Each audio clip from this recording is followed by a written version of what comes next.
The Fall of the House of Usher by Edgar Allan Poe.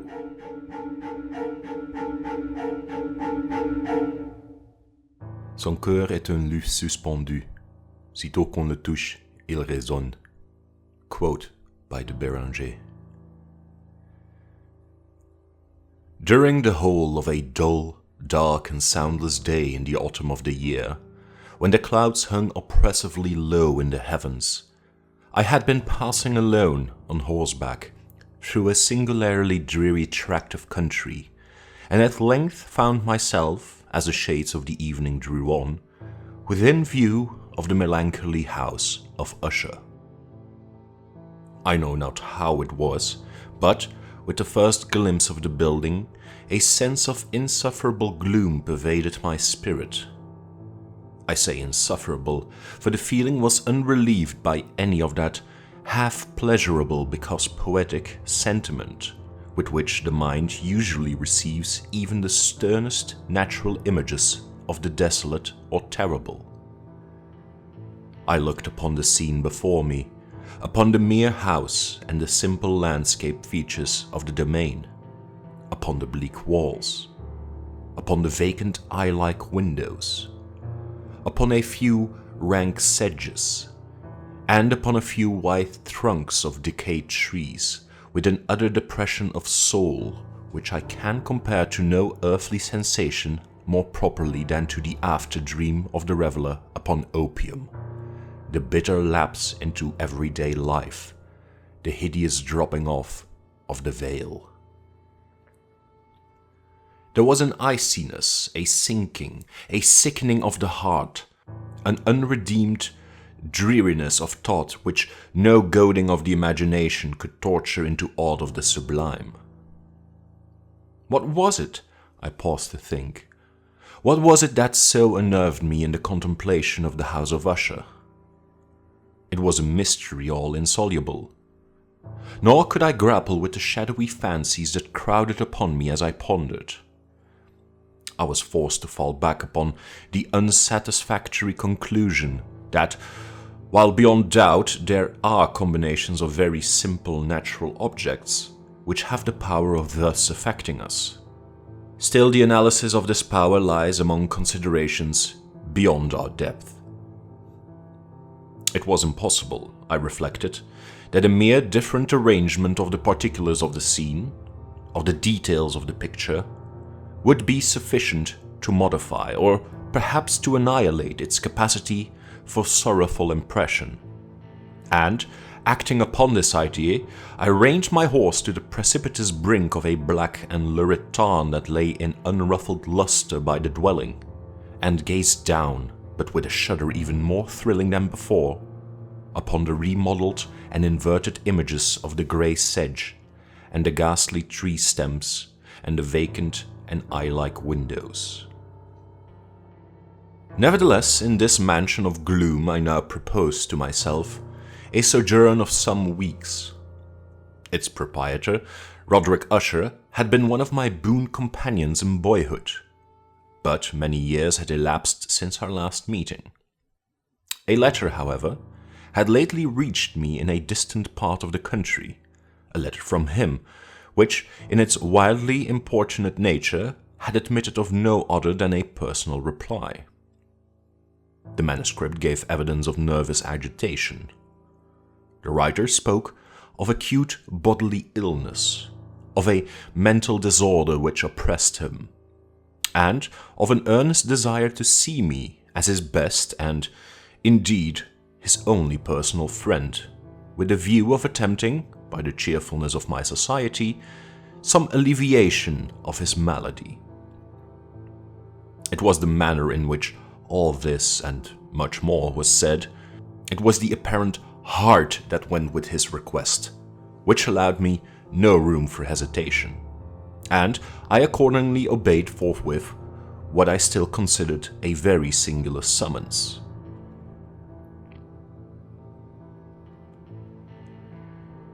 Although as boys we had been even intimate associates, yet I really knew little of my friend. His reserve had been always excessive and habitual. I was aware, however, that this very ancient family had been noted, time out of mind, for a peculiar sensibility of temperament, displaying itself through long ages in many works of exalted art and manifested of late in repeated deeds of munificent yet unobtrusive charity, as well as in a passionate devotion to the intricacies, perhaps even more than to the orthodox and easily recognizable beauties of musical science. I had learned, too, the very remarkable fact that the stem of the Usher race, all time-honored as it was, had put forth, at no period, any enduring branch. In other words, the entire family lay in the direct line of descent and had always, with very trifling and very temporary variation, so lain. In other words, that the entire family lay in the direct line of descent and had always, with very trifling and very temporary variation, so lain.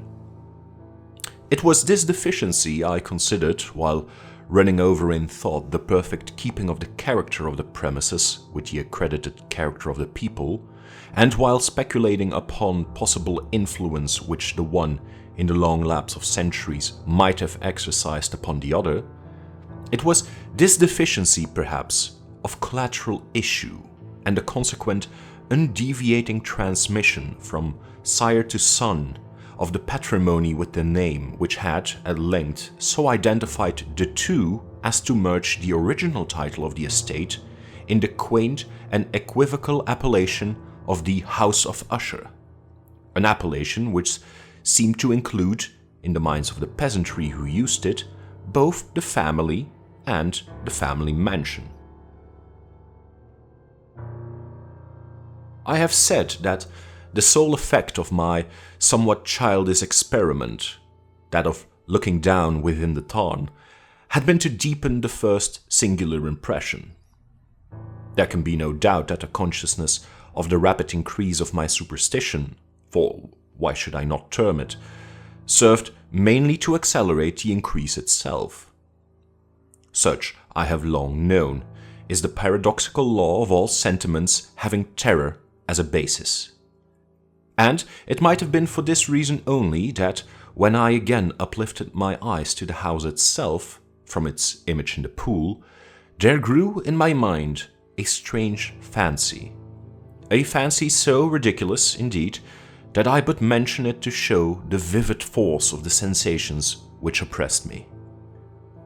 I had so worked upon my imagination as really to believe that about the whole mansion and domain there hung an atmosphere peculiar to themselves and their immediate vicinity, an atmosphere which had no affinity with the air of heaven, but which had reeked up from the decayed trees and the grey wall and the silent tarn, a pestilent and mystic vapour, dull, sluggish, faintly discernible and leaden-hued.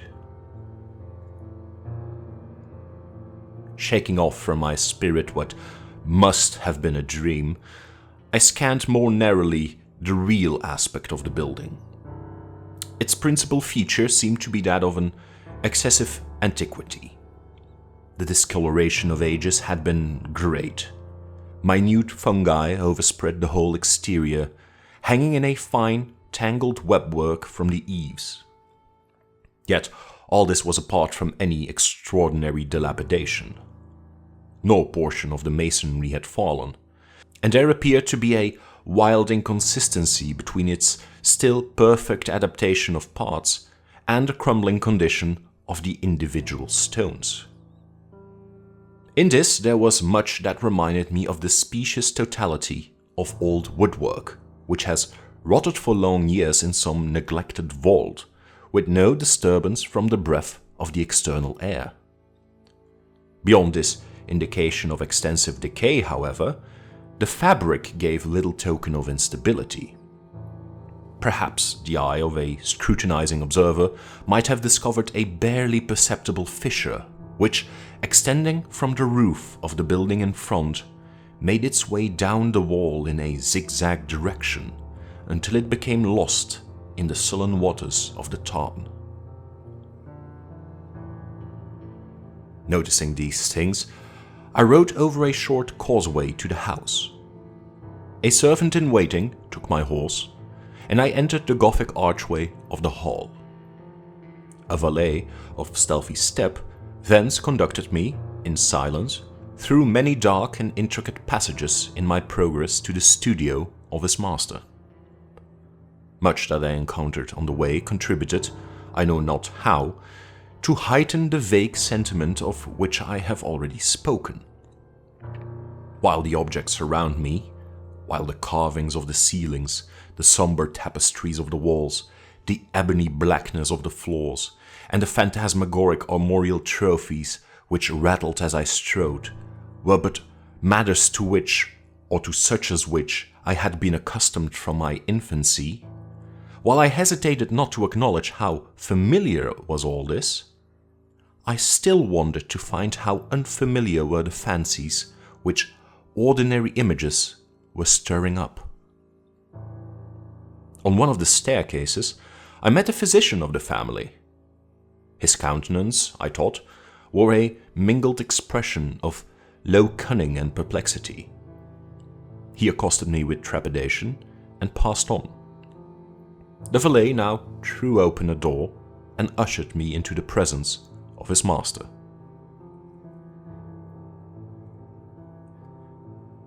The room in which I found myself was very large and lofty.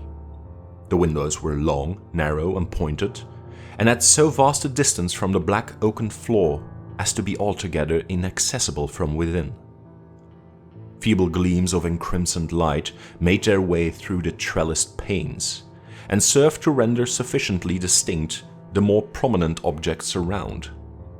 The eye, however, struggled in vain to reach the remoter angles of the chamber, or the recesses of the vaulted and fretted ceiling. Dark draperies hung upon the walls. The general furniture was profuse, comfortless, antique, and tattered. Many books and musical instruments lay scattered about, but failed to give any vitality to the scene. I felt that I had breathed an atmosphere of sorrow. An air of stern, deep, and irredeemable gloom hung over and pervaded all. Upon my entrance, Usher rose from a sofa on which he had been lying at full length, and greeted me with a vivacious warmth which had much in it, I at first thought, of an overdone cordiality, of the constrained effort of the ennuyé man of the world. A glance, however, at his countenance convinced me of his perfect sincerity. We sat down, and for some moments, while he spoke not, I gazed upon him with a feeling half of pity, half of awe. Surely man had never before so terribly altered, in so brief a period, as had Roderick Usher. It was with difficulty that I could bring myself to admit the identity of the man being before me with the companion of my early boyhood. Yet the character of his face had been at all times remarkable. A cadaverousness of complexion, an eye large, liquid, and luminous beyond comparison, lips somewhat thin and very pallid, but of a surpassingly beautiful curve, a nose of a delicate Hebrew model, but with a breadth of nostril unusual in similar formations, a finely molded chin, speaking in its want of prominence of a want of moral energy, hair of a more than web-like softness and tenuity. These features, with an inordinate expansion above the regions of the temple, made up altogether a countenance not easily to be forgotten. And now, in the mere exaggeration of the prevailing character of these features, and of the expression they were wont to convey, lay so much of change that I doubted to whom I spoke. The now ghastly pallor of the skin, and the now miraculous luster of the eye, above all things startled and even awed me. The silken hair, too, had been suffered to grow all unheeded, and as, in its wild gossamer texture, it floated rather than fell about the face, I could not even with effort, connect its arabesque expression with any idea of simple humanity. In the manner of my friend, I was at once struck with an incoherence, an inconsistency, and I soon found this to arise from a series of feeble and futile struggles to overcome an habitual trepidancy, an excessive nervous agitation.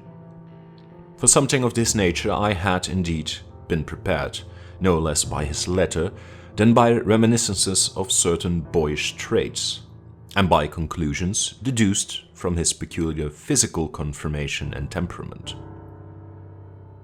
His action was alternately vivacious and sullen. His voice varied rapidly from a tremulous indecision, when the animal spirit seemed utterly in abeyance, to that species of energetic concision, that abrupt, weighty, unhurried and hollow-sounding enunciation, that leaden, self-balanced and perfectly modulated guttural utterance, which may be observed in the lost drunkard, or the irreclaimable eater of opium during the periods of his most intense excitement. It was thus that he spoke of the object of my visit, of his earnest desire to see me, and of the solace he expected me to afford him.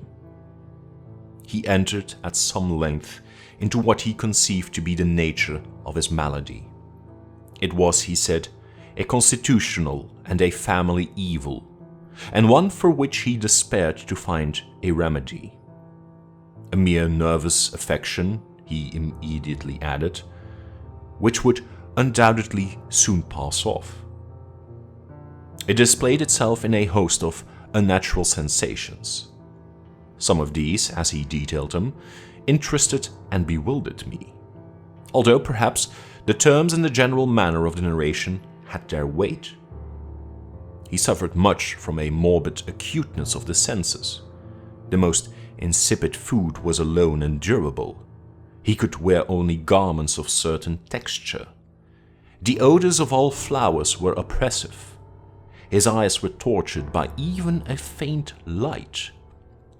And there were but peculiar sounds, and these from stringed instruments, which did not inspire him with horror. To an anomalous species of terror, I found him a bounden slave. "I shall perish," said he. "I must perish in this deplorable folly. Thus and not otherwise shall I be lost. I dread the events of the future, not in themselves, but in their results. I shudder at the thought of any, even the most trivial incident which may operate upon this intolerable agitation of soul. I have indeed no abhorrence of danger except in its absolute effect, in terror. In this unnerved, in this pitiable condition, I feel that the period will sooner or later arrive when I must abandon life and reason together, in some struggle with the grim phantasm, fear." I learned, moreover, at intervals, and through broken and equivocal hints, another singular feature of his mental condition. He was enchained by certain superstitious impressions in regard to the dwelling which he tenanted, and whence, for many years, he had never ventured forth, in regard to an influence whose superstitious force was conveyed in terms too shadowy here to be restated, an influence which some peculiarities in the mere form and substance of his family mansion had, by dint of long sufferance, he said, obtained over his spirit.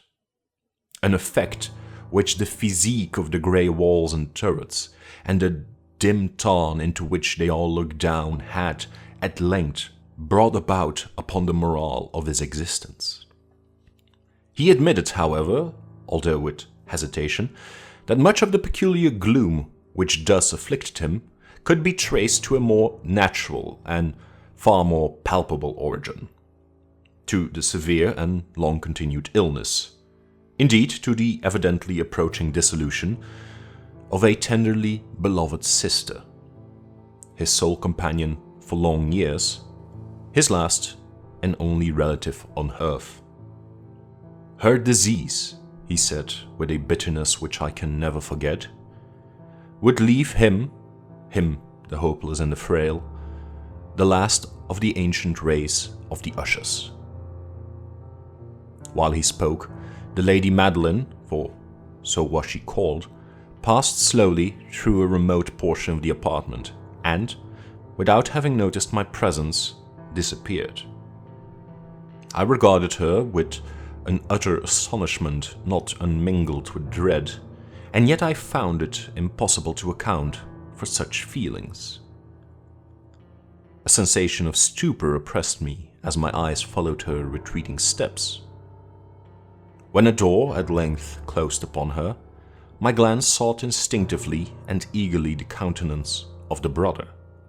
But he had buried his face in his hands, and I could only perceive that a far more than ordinary wanness had overspread the emaciated fingers through which trickled many passionate tears.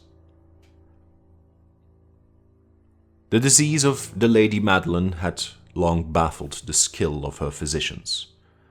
A settled apathy, a gradual wasting away of the person, and frequent, although transient affections of a partially cataleptical character were the unusual diagnosis.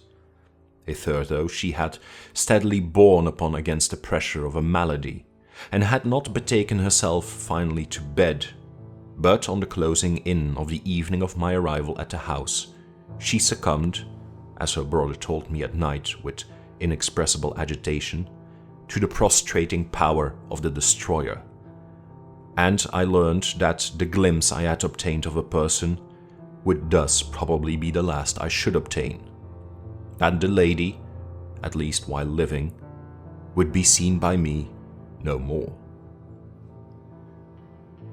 For several days ensuing, her name was unmentioned by either Usher or myself, and during this period I was busied in earnest endeavors to alleviate the melancholy of my friend.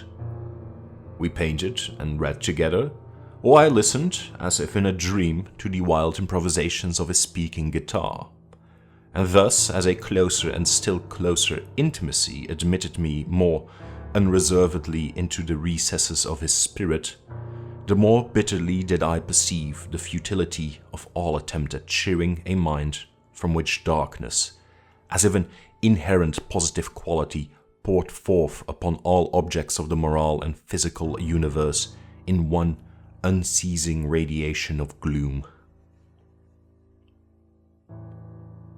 I shall ever bear about me a memory of the many solemn hours I thus spent alone with the master of the House of Usher. Yet I should fail in any attempt to convey an idea of the exact character of the studies, or of the occupations in which he involved me or led me the way. An excited and highly distempered ideality threw a sulphurous luster over all. His long, improvised dirges will ring forever in my ears. Among other things, I hold painfully in mind a certain singular perversion and amplification of the wild air of the last waltz of von Weber. From the paintings over which his elaborate fancy brooded, and which grew, touch by touch, into vagueness at which I shuddered the more thrillingly because I shuddered knowing not why, from these paintings, vivid as their images now are before me, I would in vain endeavor to adduce more than a small portion which should lie within the compass of merely written words. By the utter simplicity, by the nakedness of his designs, he arrested and overawed attention. If ever mortal painted an idea, that mortal was Roderick Usher. For me at least, in the circumstances that surrounded me, there arose out of the pure abstractions which the hypochondriac contrived to throw upon his canvas, an intensity of intolerable awe, no shadow of which felt I ever yet in the contemplations of the certainly glowing yet too concrete reveries of Fuseli. One of the phantasmagoric conceptions of my friend, partaking not so rigidly of the spirit of abstraction, may be shadowed forth, although feebly, in words. A small picture presented the interior of an immensely long and rectangular vault or tunnel, with low walls, smooth, white, and without interruption or device. Certain accessory points of the design served well to convey the idea that this excavation lay at an exceeding depth below the surface of the earth. No outlet was observed in any portion of its vast extent, and no torch or artificial source of light was discernible. Yet a flood of intense rays rolled throughout and bathed the whole in a ghastly and inappropriate splendor. I have just spoken of that morbid condition of the auditory nerve which rendered all music intolerable to the sufferer, with the exception of certain effects of stringed instruments. It was perhaps the narrow limits to which he thus confined himself upon the guitar which gave birth, in great measure, to the fantastic character of the performances. But the fervid facility of his impromptus could not be so accounted for. They must have been, and were, in the notes as well as in the words of his wild fantasies, for he not unfrequently accompanied himself with rhymed verbal improvisations, the result of that intense mental collectedness and concentration to which I have previously alluded as observable only in particular moments of the highest artificial excitement. The words of one of these rhapsodies I have easily remembered. I was perhaps the more forcibly impressed with it as he gave it, because in the under or mystic current of its meaning, I fancied that I perceived, and for the first time, a full consciousness on the part of Usher of the tottering of his lofty reason upon her throne. The verses, which were entitled "The Haunted Place," ran very nearly, if not accurately, thus. In the greenest of our valleys, by good angels tenanted, once a fair and stately palace, radiant palace, reared its head. In the monarch's taut dominion, it stood there. Never seraph spread a pinion over fabric half so fair. Banners yellow, glorious, golden, on its roof did float and flow. All this was in the olden time, long ago. And every gentle air that dallied in that sweet day along the ramparts plumed and pallid, a winged odor went away. Wanderers in that happy valley through two luminous windows saw spirits moving musically to a lute's well-tuned law. Round about her throne was sitting Porphygerine, in state his glory well befitting, the ruler of the realm was seen. And all with pearl and ruby glowing was the fair palace door, through which came flowing, and sparkling evermore a troop of echoes whose sweet duty was but to sing, in voices of surpassing beauty, the wit and wisdom of their king. But evil things in ropes of sorrow assailed the monarch's high estate. Ah, let us mourn, for never morrow shall dawn upon him desolate. And round about his home the glory that blushed and bloomed is but a dim remembered story of the old time entombed. And travelers now within that valley through red-litten windows see vast forms that move fantastically to a discordant melody, while like a rapid ghastly river through a pale door a hideous throng rush out forever and laugh, but smile no more. I well remember that suggestions arising from this ballad led us into a train of thought wherein there became manifest an opinion of ushers, which I mention not so much on account of its novelty, for other men have thought thus, as on account of the pertinacity with which he maintained it. This opinion, in its general form, was that of the sentience of all vegetable things. But in his disordered fancy, the idea had assumed a more daring character, and trespassed, under certain conditions, upon the kingdom of inorganization. I lack words to express the full extent or the earnest abandon of his persuasion. The belief, however, was connected, as I have previously hinted, with the grey stones of the home of his forefathers. The conditions of the sentience had been here, I imagined, fulfilled in the method of collocation of these stones, in the order of their arrangement, as well as that of the many fungi which overspread them, and of the decayed trees which stood around. Above all, in the long, undisturbed endurance of this arrangement, and its reduplication in the still waters of the Tarn. Its evidence, the evidence of the sentience, was to be seen, he said, and here I started as he spoke, in the gradual yet certain condensation of an atmosphere of their own about the waters and the walls. The result was discoverable, he added, in that silent yet importunate and terrible influence which for centuries had molded the destinies of his family, and which made him what I now saw him, what he was. Such opinions need no comment, and I will make none.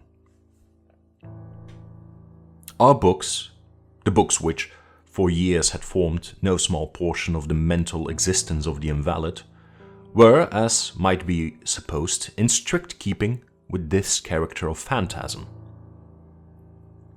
We pored together over such work as the Vauvert et Chartreuse of Gresset, the Belphegor of Machiavelli, the Heaven and Hell of Swedenborg, the Subterranean Voyage of Nicholas Klim by Holberg, the Chiromancy of Robert Flood, of Jean Didon Dinger, and of de la Chambre, the Journey in the Blue Distance of Tieck, and the City of the Sun of Campania.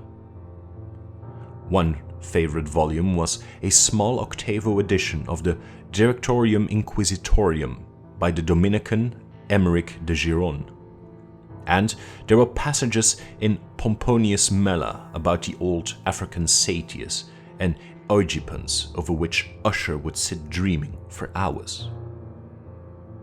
His chief delight, however, was found in the perusal of an exceedingly rare and curious book in quarto Gothic, the Manual of a Forgotten Church, the Vigilia Mortuorium Secundum Corum Ecclesia Maguntina. I could not help thinking of the wild ritual of this work, and of its probable influence upon the hypochondriac, when, one evening, having informed me abruptly that the Lady Madeline was no more, he stated his intention of preserving her corpse for a fortnight, previously to its final interment, in one of the numerous vaults within the main walls of the building. The worldly reason, however, assigned for this singular proceeding was one which I did not feel at liberty to dispute. The brother had been led to his resolution, so he told me, by consideration of the unusual character of the malady of the deceased, of certain obtrusive and eager inquiries on the part of a medical man, and of the remote and exposed situation of the burial ground of the family. I will not deny that when I called to mind the sinister countenance of the person whom I met upon the staircase on the day of my arrival at the house, I had no desire to oppose what I regarded as at best but harmless and by no means an unnatural precaution. At the request of Usher, I personally aided him in the arrangements for the temporary entombment.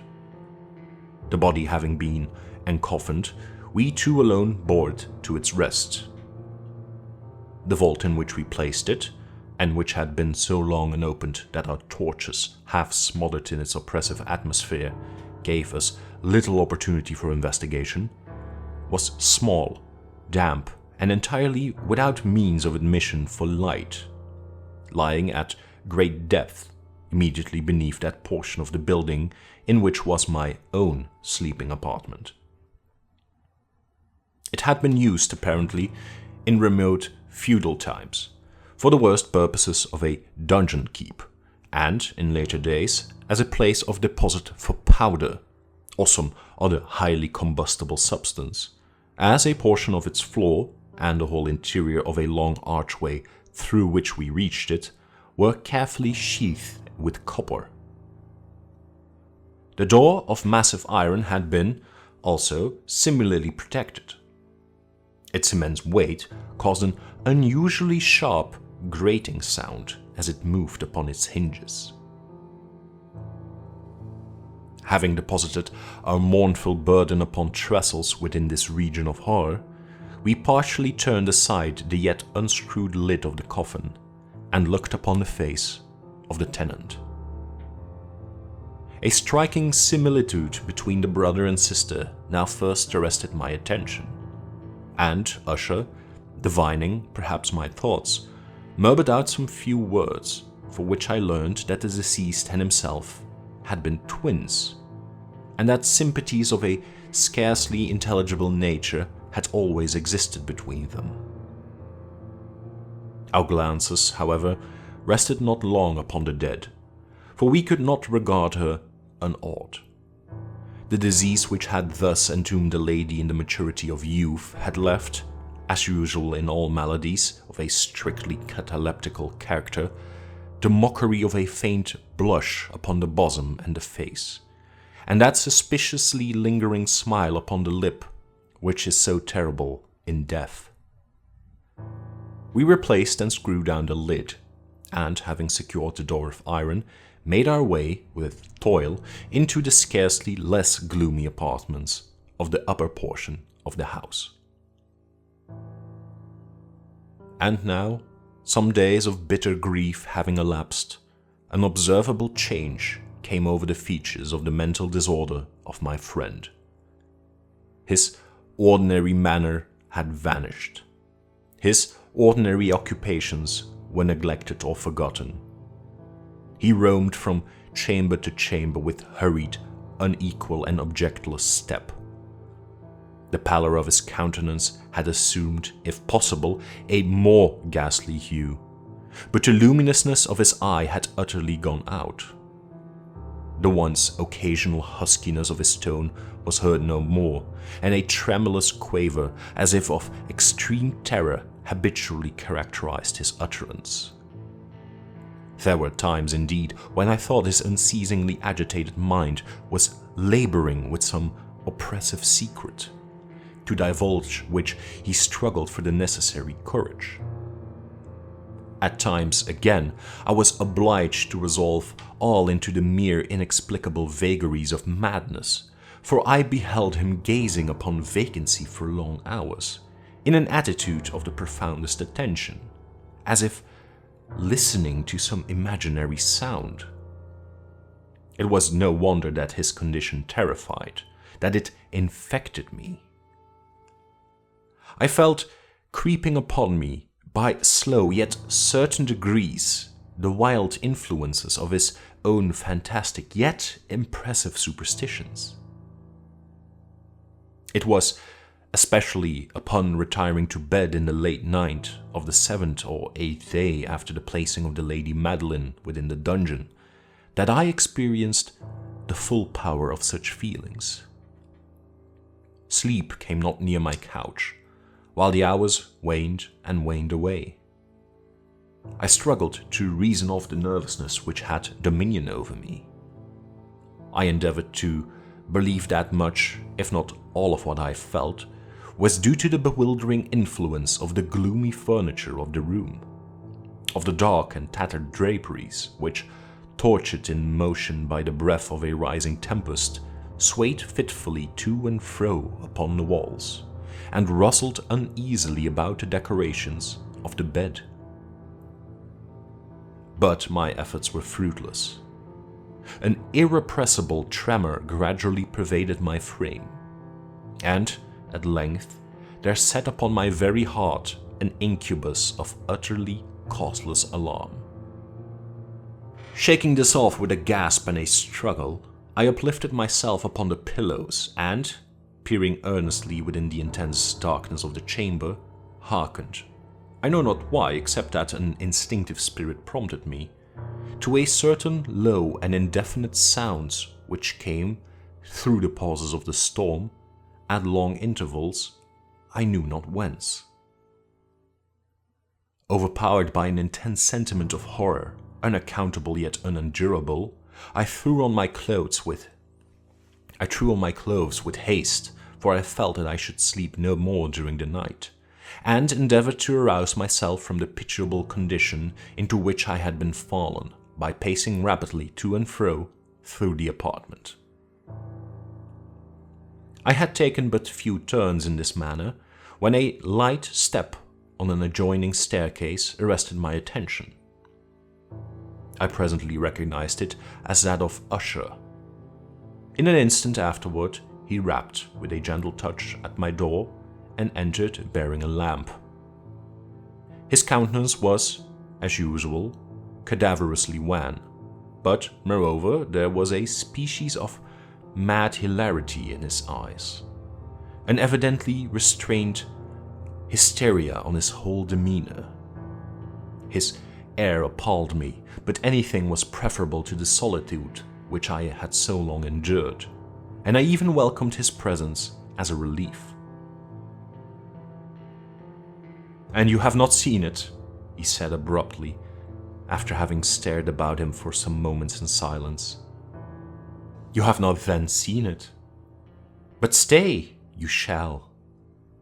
Thus speaking, and having carefully shaded his lamp, he hurried to one of the casements and threw it freely open to the storm. The impetuous fury of the entering gust nearly lifted us from our feet. It was indeed a tempestuous yet sternly beautiful night, and one wildly singular in its terror and its beauty. A whirlwind had apparently collected its force in our vicinity, for there were frequent and violent alterations in the direction of the wind, and the exceeding density of the clouds, which hung so low as to press upon the turrets of the house, did not prevent our perceiving the lifelike velocity with which they flew careering from all points against each other, without passing away into the distance. I say that even their exceeding density did not prevent our perceiving this, yet we had no glimpse of the moon or stars, nor was there any flashing forth of the lightning. But the undersurfaces of the huge masses of agitated vapor, as well as all terrestrial objects immediately around us, were glowing in the unnatural light of a faintly luminous and distinctly visible gaseous exhalation which hung about and enshrouded the mansion. You shall not behold this," said I, shuddering to Usher as I led him, with a gentle violence from the window, to a seat. "These appearances which bewilder you are merely electrical phenomena, not uncommon, or it may be that they have their ghastly origin in the rank miasma of the tarn. Let us close this casement. The air is chilling and dangerous to your frame. Here is one of your favorite romances. I will read and you shall listen, and so we will pass away this terrible night together." The antique volume which I had taken up was The Mad Tryst of Sir Launcelot Canning, but I had called it a favorite of Usher's more in sad jest than in earnest, for in truth there is little in its uncouth and unimaginative prolixity which could have had interest for the lofty and spiritual ideality of my friend. It was, however, the only book immediately at hand, and I indulged a vague hope that the excitement which now agitated the hypochondriac might find relief, for the history of mental disorder is full of similar anomalies, even in the extremeness of the folly which I should read. Could I have judged, indeed, by the wild overstrained air of vivacity with which he hearkened, or apparently hearkened, to the words of the tale, I might have well congratulated myself upon the success of my design. I had arrived at that well-known portion of the story where Ethelred, the hero of Trist, having sought in vain for peaceable admission into the dwelling of the hermit, proceeds to make good an entrance by force. Here, it will be remembered, the words of the narrative run thus. And Ethelred, who was by nature of doughty heart, and who was now mighty withal, on account of the powerfulness of the wine which he had drunken, waited no longer to hold parley with the hermit, who, in sooth, was of an obstinate and maliceful turn, but feeling the rain upon his shoulders, and fearing the rising of the tempest, uplift his mace outright, and with blows made quickly room in the plankings of the door for his gauntleted hand. And now pulling therewith sturdily, he so cracked and ripped and tore all asunder that the noise of the dry and hollow-sounding wood alarmed and reverberated throughout the forest. At the termination of this sentence, I started, and for a moment paused, for it appeared to me, although I at once concluded that my excited fancy had deceived me, it appeared to me that, from some remote portion of the mansion, there came, indistinctly to my ears, what might have been, in its exact similarity of character, the echo, but a stifled and dull one certainly, of the very cracking and ripping sounds which Sir Launcelot had so particularly described. It was, beyond doubt, the coincidence alone which had arrested my attention, for amid the rattling of the sashes of the casements and the ordinary commingled noises of the still increasing storm, the sound in itself had nothing, surely, which should have interested or disturbed me. I continued the story. But the good champion Ethelred, now entering within the door, was sore enraged, and amazed to perceive no signal of the maliceful hermit. But in the stead thereof, a dragon of a scaly and prodigious demeanour, and of a fiery tongue, which sat in guard before a palace of gold, with a floor of silver, and upon the wall there hung a shield of shining brass with this legend enwritten: Who entereth herein a conqueror have been, who slayeth the dragon, the shield he shall win. And Ethelred uplifted his mace, and struck upon the head of the dragon, which fell before him, and gave up his pesty breath with a shriek so horrid and harsh, and withal so piercing, that Ethelred had fain to close his ears with his hands against the dreadful noise of it, the like whereof was never before heard. Here I again paused abruptly, and now with a feeling of wild amazement, for there could be no doubt whatever that, in this instance, I did actually hear, although from what direction it proceeded I found it impossible to say, a low and apparently distant but harsh, protracted and most unusual screaming or grating sound, the exact counterpart of what my fancy had already conjured up for the dragon's unnatural shriek as described by the romancer. Oppressed, as I certainly was upon the occurrence of this second and most extraordinary coincidence, by 1,000 conflicting sensations in which wonder and extreme terror were predominant, I still retained sufficient presence of mind to avoid exciting by any observation the sensitive nervousness of my companion. I was by no means certain that he had noticed the sounds in question, although assuredly a strange alteration had, during the last few minutes, taken place in his demeanour. From a position fronting my own, he had gradually brought round his chair, so as to sit with his face to the door of the chamber, and thus I could but partially perceive his features, although I saw that his lips trembled as if he were murmuring inaudibly. His head had dropped upon his breast, yet I knew that he was not asleep, for the wide and rigid opening of the eye, as I caught a glance of it in profile. The motion of his body, too, was at variance with this idea, for he rocked from side to side with a gentle, yet constant and uniform sway. Having rapidly taken notice of all this, I resumed the narrative of Sir Lancelot, which thus proceeded. And now the champion, having escaped from the terrible fury of the dragon, bethinking himself of the brazen shield and of the breaking up of the enchantment which was upon it, removed the carcass from out of the way before him, and approached valorously over the silver pavement of the castle to where the shield was upon the wall, which in sooth tarried not for his full coming, but fell down at his feet upon the silver floor with a mighty, great and terrible ringing sound.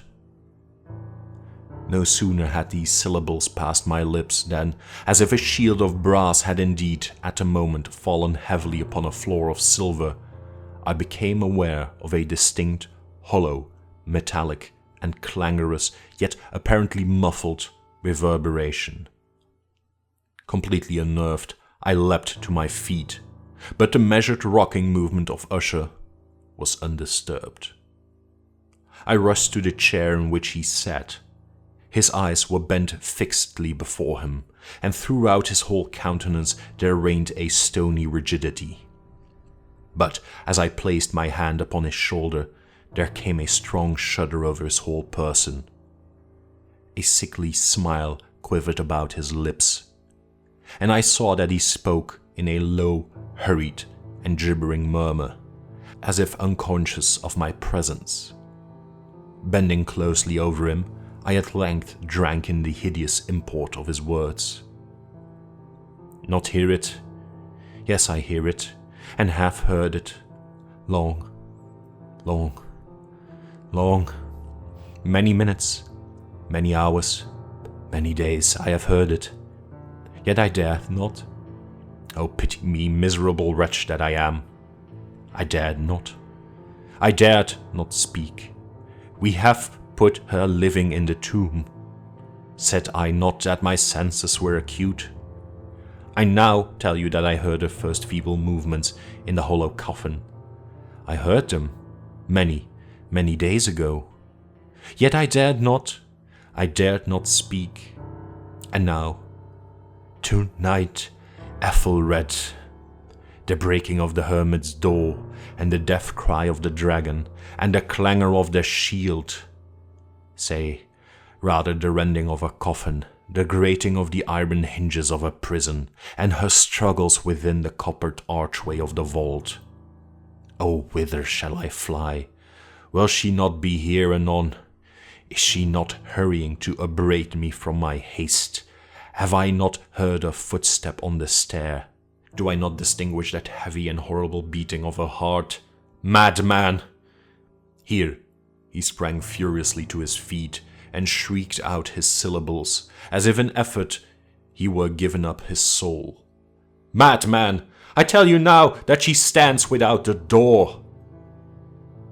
As if in the superhuman energy of his utterance there had been found the potency of a spell, the huge antique panels to which the speaker pointed threw slowly back, upon the instant, their ponderous and ebony jaws. It was the work of the rushing gust. But then without those doors there did stand the lofty and enshrouded figure of the Lady Madeline of Usher. There was blood upon her white robes, and the evidence of some bitter struggle upon every portion of her emaciated frame. For a moment she remained trembling and reeling to and fro upon the threshold. Then, with a low moaning cry, fell heavily inward upon the person of her brother, and in her violent and now final death agonies, bore him to the floor, a corpse and a victim to the terrors he had anticipated. From that chamber and from that mansion I fled aghast. The storm was still abroad in all its wrath as I found myself crossing the old causeway. Suddenly there shot along the path a wild light, and I turned to see whence a gleam so unusual could have issued, for the vast house and its shadows were alone behind me. The radiance was that of a full setting and blood-red moon which now shone vividly through that once barely discernible fissure of which I have before spoken as extending from the roof of the building in a zigzag direction to the base. While I gazed, this fissure rapidly widened. There came a fierce breath of the whirlwind. The entire orb of the satellite burst at once upon my sight. My brain reeled as I saw the mighty walls rushing asunder. There was a long, tumultuous shouting sound like the voice of 1,000 waters, and the deep and dank tarn at my feet closed sullenly and silently over the fragments of the House of Usher.